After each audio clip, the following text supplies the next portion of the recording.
Ja, Katja, poezija in literatura sama ti ne zadošča. Želiš si tudi vključiti ostale umetnosti v svoje pisanje in čeprav razumem, si tudi zato po študiju primerjalne književnosti šla študirati tudi dramaturgijo na AGRFT. Ja, takoj sem pred kratkim, lansko leto sem magistrirala na oddelku za dramaturgijo in scenske umetnosti iz analize senčnega gledališča italijanskega režiserja Montekija. Tako da se v bistvu tudi na neki točki sem se dosti posvetila samem raziskovanju, kaj sence pomenijo v teatru, tudi preko literature. V svoji magistrski nalogi sem obravnavala tudi teme senc, povezave senc v literaturi in tudi v psihologiji, naprimer. Sence, naprimer, najdemo že pač najbolj v Dantejevi božanski komediji, tudi med drugim. Ampak sem se bolj specializirala na področju pač senčnega gledališča oziroma sodobnega senčnega gledališča. Zdaj v Vrabcu bomo objavili tvoj odlomek Trpljenja mlade Hane. Imela je zelo dobro sprejem tudi na Poljskem, kjer je bil objavljen prevod.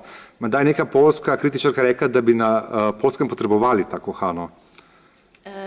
Ja, pravzaprav jaz sem prinesla s sabo poljski izvod Hane, ki je šel pri korporaciji H-Art in urednica Aleksandra Malecka, ki sem jo spoznala na branju v Gdansku, kjer sem prebrala par pesmi v okviru festivala Found in Translation preko platforme Versopolis, kjer sem sodelovala preko platforme Versopolis in takrat me je urednica, ta Aleksandra Malecka iz Krakova, pač slišala, ko sem brala Hano in je rekla, da bi bilo zelo fajn, da bi pač Hana tudi išla na Poljskem in tako je lani v okviru festivala Miloš po Nobelovem nagrajencu Česlavu Milošu sem bila ena izmed 5 gostov in v okviru tega festivala tudi išel v prevod Trpljenja mlade Hane v poljščini.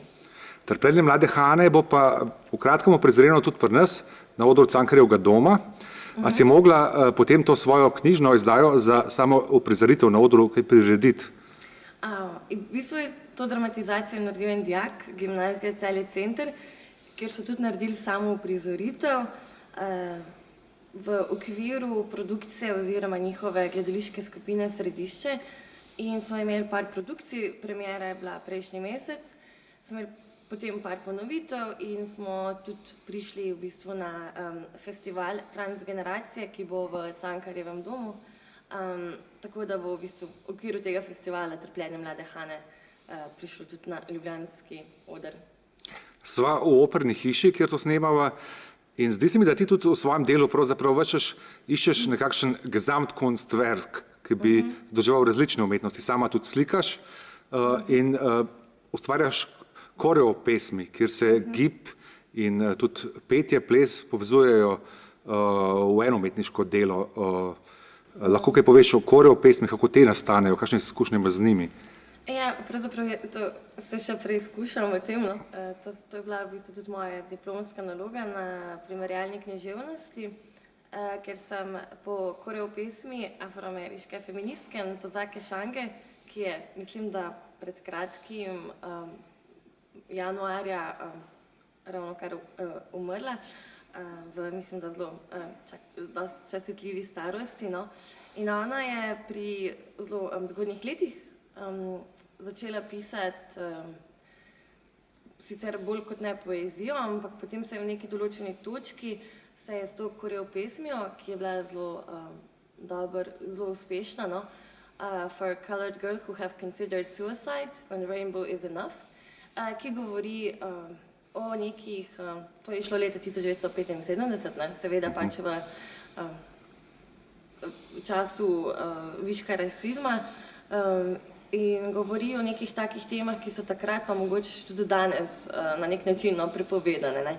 Ona govori o splavu, o posilstvu, o splavu, ki je potem posledica tega posilstva, o nekih zelo takih groznih stvarih, ki se dogajajo večinoma pač, ona je tukaj izpostavlja neka mlada temnopolta dekleta. Ne. In tu se povezuje sicer v samem tekstu, ki bi ga lahko na nek način primerjali s poetično dramo, ampak se ta tekst v osnovi naj bi se bolj navezoval na sam gib, kot pa tok na igro. Ne. Se pravi, je neka poezija, ki je povezana z gibom, z premikom telesa, in potem sem jaz tudi kot poskus, no, ne vem, če mi je ravno uspela, ampak kot poskus neke, v pesmi sem napisala te neke noči, ki bo tudi verjetno na festivalu Ignor, mislim, da oktobra, uprizorjeno oziroma izplesano, ne vem, na nek način, no, eksperimentiranje z glasbo in z gibom in s poezijo. V tvojih pesmih, zdaj si omenila recimo posilstvo, ne, sem opazil, da je telo, da ima nekako dosto srednjo vlogo. In vedno, ne samo telo v pozitivnem smislu, vedno se najde pogosto tudi te negativne izkušnje. Ne vem. Tudi sama opisnjuješ recimo neko posilstvo kot tam nek starejši moški, tam neko zaostalo deklico posil, pa recimo izkušnjo starosti, kjer spet pride demenca, pa vem, da si tudi delala v nekem domu za ostarele, pa tam nekaj slikala, pa tudi pride do raznih poškodb, včasih malo pretirano, karikirano, ampak tako, telo ima neko tudi v svoji ranljivosti osrednjo vlogo v tvojih pesmih. Tako občutek sem jaz dobil. Ja, sej tudi naprimer pri tej nekih noči, imam poleg posilstva in tudi rojstvo mrtvega otroka, kjer je ta izkušnja ženske, ki rodi mrtvega otroka, oziroma pač kaj skozi sanje, ne? Kaj kot to pomeni, ne, potem in za telo in za samo psihično stanje. Jaz mislim, da je pač nikakor pač telo ni izzeto iz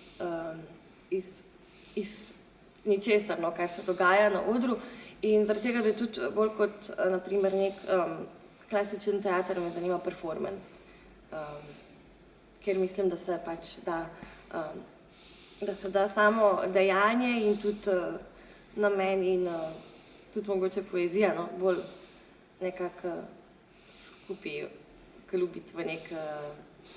Čeprav si se pa tudi poslužila bolj klasične zvrsti opere in libreta, napisali ste namreč libreto za neko opero, čeprav to je bolj moderna opera, ne, če sem prav razumel. Jaz se nisem videl. To je bil projekt ob 80-letnici Akademije za glasbo in smo približno 60 sodelujočih glasbenikov, solistov, potem dramaturg, režirala je Eva Hribernik, scenografija je bila Nastja Mežek, potem kosmografija pa Nina Čehovin, pa sam trenutek, Nina Čehovin, se moramo spomniti, pa Katarina Šaus, tudi dve kosmografki.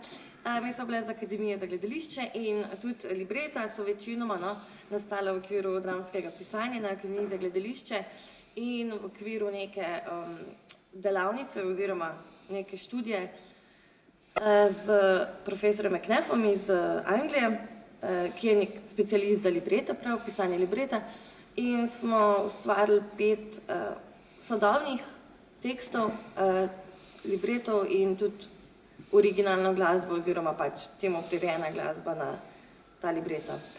In to je bil pač pred kratkim ta projekt predstavljen v Kinu Šiška, najprej pa v okviru festivala oper v Budimpešti in potem pa kasneje še v Brnu.